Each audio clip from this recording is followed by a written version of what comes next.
لیکن ذرا دیکھو شادیوں کا اپنا حال دیکھو، اللہ اکبر۔ آج کل تو شادیوں میں معاذ اللہ رب العالمین، سب کی میں بات نہیں کر رہا، بعض عورتیں ایسی ہیں جن کے گلے کھلے ہوئے چل رہے ہیں، معاذ اللہ، نیم برہنہ بدن۔ اور شادیوں میں ڈانس پارٹیاں الگ ہوتی ہیں، بیٹی ناچتی ہے باپ دیکھتا ہے، بہن ناچتی ہے بھائی دیکھتا ہے، بیوی ناچتی ہے اور اس کا شوہر دیکھتا ہے، اللہ اکبر۔ کتابوں کے اندر لکھا ہے جس عورت کی پائلوں کی آواز باہر کا غیر مرد سن لے، اللہ تبارک و تعالی اس گھر کے مردوں کی دعاؤں کو رد کر دیتا ہے، ریجیکٹ کر دیتا ہے۔ ذرا اندازہ لگاؤ کتنا سخت حکم ہے، اور بے پردی کا معاملہ پایا جا رہا ہے۔ ذرا اندازہ لگاؤ، اللہ تبارک و تعالی سے توبہ کرو، استغفار کرو، اللہ تبارک و تعالی سے گناہوں کی معافی مانگو۔ گناہوں کی معافی مانگو گے اللہ تبارک و تعالی تمہاری بخشش فرما دے گا، سبحان اللہ۔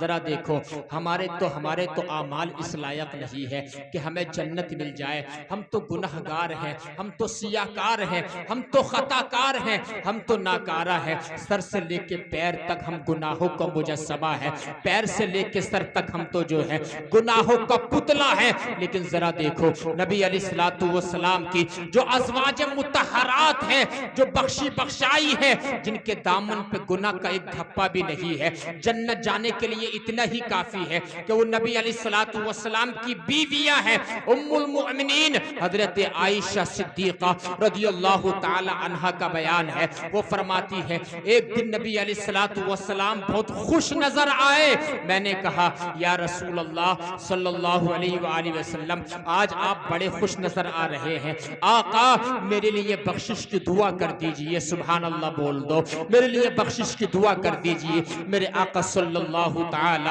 علیہ وآلہ وسلم نے ارشاد فرمایا آخر عائشہ کیا وجہ ہے کہ تم بخشش کی دعا کرا رہی ہو؟ حضرت عائشہ نے عرض کی یا رسول اللہ میرے والد نے کہا تھا جس دن تم نبی کو خوش دیکھو اس دن نبی سے جو ہے میری اور اپنی بخشش کی دعا کرا لینا۔ یا رسول اللہ آج آپ بڑے خوش نظر آ رہے ہیں، آقا میری بخشش کی دعا کر دیجئے۔ سبحان اللہ، نبی علیہ السلام کے ہاتھ اٹھے، اٹھنے کے بعد نبی نے یوں عرض کیا اے اللہ عائشہ اور عائشہ کے باپ ابو بکر کو بلا حساب و کتاب جنت میں داخلہ عطا فرما دے، اے اللہ عائشہ کی بلا حساب و کتاب بخشش عطا فرما، کل قیامت کے دن ان کا حشر آسانی کے ساتھ فرما دے، سبحان اللہ۔ اتنا کہنا تھا میرے اعلیٰ حضرت کا قلم عشق رسول میں جھوم کر کے بولا اجابت کا صحرا عنایت کا جوڑا، دلہن بن کے نکلی دعائے محمد، اجابت میں جھک کے گلے سے لگایا، بڑھی ناز سے جب دعائے محمد صلی اللہ علیہ وسلم، میرے آقا باہر گئے، ملاقات ہوئی، جب واپس آئے نا، واپس آ کر کے میرے آقا نے دیکھا ام المؤمنین حضرت عائشہ کی آنکھوں سے آنسو ٹپک رہے ہیں۔ میرے آقا نے فرمایا عائشہ رو رہی ہو؟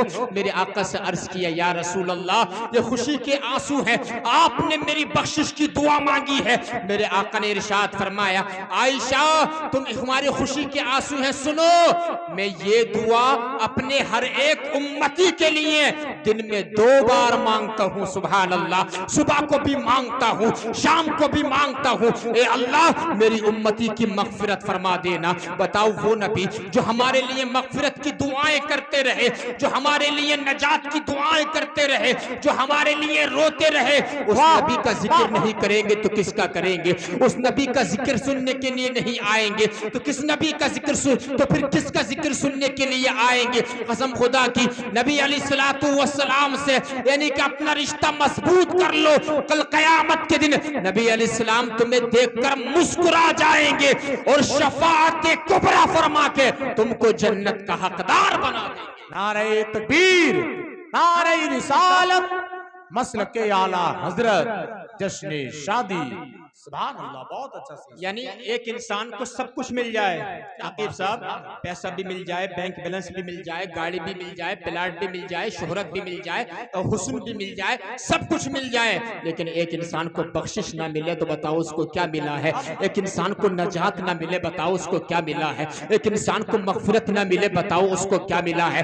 سب سے بڑی چیز مغفرت کی دولت ہے، سب سے بڑی دولت نجات کی دولت ہے۔ اللہ پاک فرماتا ہے وَسَارِعُوا إِلَى مَغْفِرَةٍ مِّن رَبِّكُمْ وَجَنَّةٍ عَرْضُهَا السَّمَاوَاتُ وَالْأَرْضُ أُعِدَّتْ لِلْمُتَّقِينَ۔ اے لوگوں مغفرت کی طرف دوڑو، جنت کی طرف دوڑو، وہ جنت جو متقیوں کے لیے تیار کی گئی ہے، جس کی لمبائی اور چوڑائی زمین اور آسمان سے بھی زیادہ ہے، اس کی طرف دوڑو۔ لیکن آج انسان دوڑ رہا ہے، آج انسان بھاگتا ہوا نظر آتا ہے۔ اللہ اکبر کبیرہ، یہ حالات ہیں ہمارے۔ نبی علیہ السلام نے ارشاد فرمایا علیکم بسنتی وسنت الخلفاء الراشدین المہدیین۔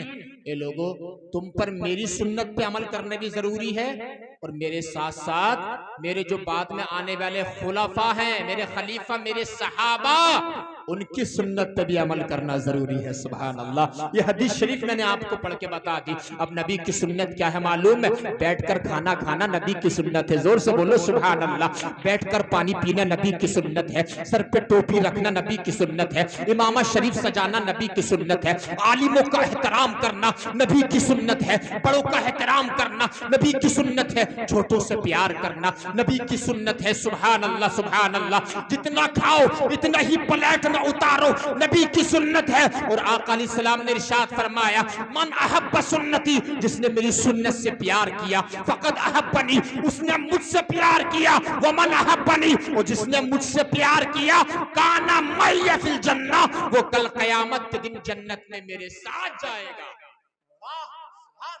وہ کل قیامت کے دن جنت میں میرے ساتھ جائے گا۔ یہ آقا کی سنت ہے، جتنا کھاؤ اتنا ہی پلیٹ میں اتارو۔ اچھا آپ نے سب نے دیکھا ہوگا قاری کریم اشرف صاحب لوگ کیا کرتے ہیں، بیچارہ غریب انسان نا 1000 لوگوں کے کھانے کا انتظام کرتا، 1500 لوگوں کے کھانے کا انتظام کرتا۔ بعض کچھ خسیس اور نکمے لوگ، نوجوان لوگ آتے ہیں، ایک منہ لیگ پیس میں مارتے ہیں، سب ٹیبل کے نیچے پھینک دیا جاتا ہے۔ حقیقت ہے نہیں؟ اللہ اکبر، کتنا کئی من کھانا ہوٹلوں سے باہر نظر آتا ہے، اتنی بے قدری ہے۔ اب سنت یہ ہے جتنا کھاؤ اتنا ہی پلیٹ میں اتارو، یہ ہمارے نبی کی پیاری سنت ہے۔ سبحان اللہ، ذرا اندازہ لگاؤ، اس پہ ہمیں عمل کرنا ضروری ہے۔ جتنی مقدار میں کھانا چاہتے ہو اتنا ہی اتارنا چاہیے۔ نبی نے فرمایا من تمسک بسنتی عند فساد امتی فلہ اجر 100 شہید، جس نے میری مٹنے والی ایک سنت کو زندہ کر دیا، اللہ تعالیٰ اس کے کھاتے میں 100 شہیدوں کی شہادت کا ثواب عطا فرما دیتا ہے۔ سبحان اللہ، یہ چیز ہے، اندازہ لگاؤ آپ، کھانے کی بے قدری نہیں ہونا چاہیے۔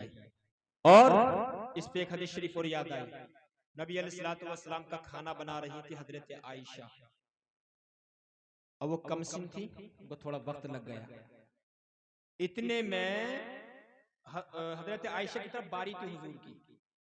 اب جو ہے حضور کی دوسری زوجہ حضرت عائشہ کی سوکن حضرت صفیہ کے گھر سے کھانا بن کے آ گیا۔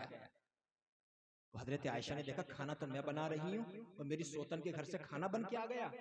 انہوں نے بشری تقاضے کے مطابق کھانے پہ ہاتھ مار دیا، سارا کھانا نیچے گر گیا، بوٹیاں نیچے گر گئی، سالن سب نیچے گر گیا۔ بشری تقاضا تھا، غصہ آ گیا۔ اللہ اکبر، نبی علیہ السلام نے دیکھا حضرت عائشہ کو مارا نہیں، ڈانٹا نہیں، غصے میں حضور ہو کر باہر نہیں گئے، بلکہ ذرا دیکھو انداز دیکھو، اخلاق دیکھو نبی علیہ السلام کا، ایسے ہی نہیں فرمایا گیا ہے انک لعلی خلق عظیم، اے حبیب آپ عظیم الشان اخلاق کے مالک ہو۔ سبحان اللہ، میرے بریلی کے امام کا قلم عشق رسول میں جھوم کر کے بولا تیری خلق کو حق نے جمیل کیا، تیرے خلق کو حق نے عظیم کہا، کوئی تجھ سا ہوا ہے نہ ہوگا شہا، تیرے خالق حسن و ادا کی قسم۔ سبحان اللہ، دیکھو ذرا نبی کا اخلاق کیا ہے۔ جب حضرت عائشہ نے کھانے پہ ہاتھ مارا نا سارا کھانا نیچے گر گیا، بوٹیاں نیچے گر گئی۔ حدیث شریف میں آتا ہے نبی علیہ الصلوۃ والسلام اپنی جگہ سے اٹھے اور اٹھنے کے بعد جو ہے اس کھانے کو اپنے ہاتھوں سے اٹھانا شروع کر دیا۔ سبحان اللہ، ذرا اندازہ لگاؤ۔ آپ سے پوچھنا چاہتا ہوں اگر ہماری تمہاری بیوی ہوتی وہ کھانا گرا دیتی تو ہم کیا کرتے؟ یا تو اس سے مارتے، اس سے بھی اچھا اخلاق ہوتا تو اس کو ڈانٹتے، اس سے بھی اچھا اخلاق ہوتا غصے میں لال پیلے ہو کے گھر سے باہر نکل جاتے، لیکن نبی نے نہ ڈانٹا نہ مارا نہ غصے میں آپ باہر گئے، بلکہ اپنی جگہ سے اٹھے کھانے کو اٹھانا شروع کر دیا۔ برابر میں لونڈی کنیز کھڑی تھی، اس سے آپ نے فرمایا دیکھو غارت امکی، تمہاری ماں کو غصہ آ گیا ہے۔ سبحان اللہ، کھانا اپنے ہاتھوں سے اٹھایا۔ حضرت عائشہ نے دیکھا نبی علیہ الصلوۃ والسلام کھانا اٹھا رہے ہیں، خاتم النبیین کھانا اٹھا رہے ہیں، مالک کے جنت کھانا اٹھا رہے ہیں، سبحان اللہ امام الانبیاء کھانا اٹھا رہے ہیں۔ حضرت عائشہ کو اپنی غلطی کا احساس ہو گیا، غلطی کا احساس ہو گیا اور کہا یا رسول اللہ مجھ سے کھانے کی بے قدری ہو گئی، بتائیے اس کھانے کا بدلہ کیسا ہوگا، کفارہ کیا ہوگا؟ نبی نے فرمایا عائشہ اس کھانے کا کفارہ یہ ہے جس طریقے کا کھانا صفیہ نے بنا کر جس طرح کے برتنوں میں بنا کر بھیجا تھا، ایسے ہی برتن مدینے کی بازار سے منگاؤ اور اسی طرح کا کھانا بنا کے اس طرح کے برتنوں میں صفیہ کے گھر بھیج دو، تمہارا کفارہ ادا ہو جائے گا۔ سبحان اللہ، تمہاری بھرپائی ہو جائے گی۔ یہ ہوتا ہے اخلاق، نبی علیہ الصلوۃ والسلام نے دکھایا، نبی کی سیرت ہے، اس کو اپنانا ہمیں پڑے گا۔ سبحان اللہ، جس دن تم نبی کی سیرت اپنا لوگے، جس دن نبی کے اخلاق اپنا لوگے، سینے میں موجزن کر لوگے، زندگی آسان ہو جائے گی، قبر میں روشنی ہو جائے گی، آخرت سرسبز و شاداب ہو جائے گی۔ سیرت اپنانے کی ضرورت ہے۔ تو نبی نے کیا فرمایا؟ تم پر میری سنت پہ ضروری عمل کرنا اور میرے خلفاء کی راشدین المہدیین۔ اللہ اکبر۔ اسلام کے دوسرے خلیفہ کون ہیں؟ حضرت عمر فاروق اعظم۔ عمر فاروق اعظم، سبحان اللہ، کون عمر فاروق اعظم؟ جب تک نبی کا کلمہ نہیں پڑا تھا نا، چند اونٹ ایک لائن میں نہیں لگا سکتے تھے، جیسے ہی نبی کا کلمہ پڑا آدھی دنیا کو عمر فاروق اعظم نے ایک لائن میں کھڑا کر دیا تھا۔ سبحان اللہ، ایک قطار میں کھڑا کر دیا تھا۔ وہ عمر فاروق اعظم ہے جس راستے سے گزرتے تھے شیطان اپنا راستہ بدل دیا کرتا تھا۔ سبحان اللہ سبحان اللہ، ذرا اندازہ لگاؤ، وہ عمر فاروق اعظم ہے جو کنفرم جنتی ہیں۔ عمر فاروق اعظم نا، ان کے دروازے پہ ان کے ہی دور حکومت میں ایک شخص آیا اور آنے کے بعد اس نے جو ہے اپنی بیوی کی شکایت لے کر کے آیا تھا۔ سن لیجیے آخری بات ہے، اپنی بیوی کی شکایت لے کر کے آیا تھا۔ دیکھا دروازے پہ کہ حضرت عمر کی بیوی خود ان سے زور سے باتیں کر رہی ہیں، ان سے اپنی شکایت کر رہی ہیں۔ اب یہ تو اپنی شکایت لے کر کے آیا تھا کہ میں تو اپنی شکایت سناؤں گا، یہ تو امیر المؤمنین ہیں، تو آدھی دنیا کے بادشاہ ہیں، ان کی بیوی بھی ان کو سنا رہی ہے، ان کی بیوی سے بھی یعنی کہ وہ غصہ کر رہی ہے، وہ اونچی آواز میں بول رہی ہے۔ وہ جانے لگا، جب آپ بات ختم کر کے باہر نکلے آپ نے اس کو بلایا، ادھر آ، کہا کیسے آیا تھا؟ حضور میں تو اپنی بیوی کی شکایت لے کر کے آیا تھا، میں نے دیکھا تو یہاں تو معاملہ بالکل میرے ہی جیسا ہے، تو میں تو تمہاری بیوی کی شکایت کا معاملہ ہے۔ آپ نے فرمایا کہ میرے بھائی بات یہ ہے، یہ میری بیوی ہے، بیوی یہ جو ہے ناقص العقل ہے، ناقص دین بھی ہے، ذرا دیکھ اس کی جو ہے اگر یہ زیادہ بولتی ہے تو اس کے فائدے کی طرف بھی نظر کرنا چاہیے، یہ مجھے گناہوں سے بچاتی ہے، یہ میرے کپڑے دھوکے دیتی ہے، یہ میرے لیے کھانا بناتی ہے، یہ میری بیوی ہے، اس کی وجہ سے میں حرام کاری سے بچتا ہوں۔ عمر فاروق اعظم نے کہا تھوڑی سی زندگی ہے، لوگوں کی باتوں پہ صبر کر لو، اللہ تعالیٰ کل قیامت کے دن بہت بڑا اجر عطا فرمائے گا۔ سبحان اللہ، صبر کرنا ضروری ہے، گھر ایسے نہیں چلتے ہیں، گھر نظر انداز کرنے سے چلتے ہیں، گھر جو ہے درگزر کرنے سے چلتے ہیں۔ اللہ اکبر، آج تو کیا ہے معاذ اللہ رب العالمین، نبی علیہ الصلوۃ والسلام نے نا، نبی علیہ الصلوۃ والسلام نے جب اپنی بیٹی فاطمہ کو رخصت کیا تھا نا تو چند نصیحتیں فرمائی تھی آپ نے کہ بیٹی فاطمہ